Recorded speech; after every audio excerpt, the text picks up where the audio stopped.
Minsan, sa gitna ng mga pagkadapa, mapapatanong ka, bakit pa ba? Ilang ulit na ba akong nasaktan? Ilang beses na bang iniwang bitin ang mga pangarap?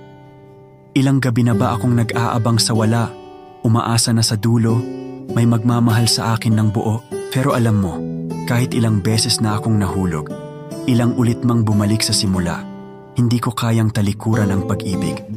Sapagkat sa bawat sugat, natututo akong mangarap ulit. Sa bawat lungkot, nabubuo ang tiwala ko sa tadhana.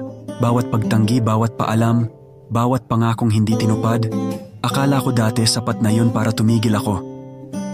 Pero hindi, dahil sa kabila ng lahat ng to, may boses na paulit-ulit na bumubulong. Meron pang darating. May isa pang taong magpapatunay na ang bawat pagkabigo ay hakbang patungo sa kanya. Hindi ko alam kung kailan o saan, pero alam ko darating siya. Ang taong hindi bibitaw, ang taong mananatili kahit gaano kahirap, ang pag-ibig na hindi lilisan. At kaya't habang nandito pa ako, maghihintay ako ng may pag-asa, hindi ako susuko. Dahil ang bawat luha, bawat sakit, ay bahagi ng daang patungo sa akin.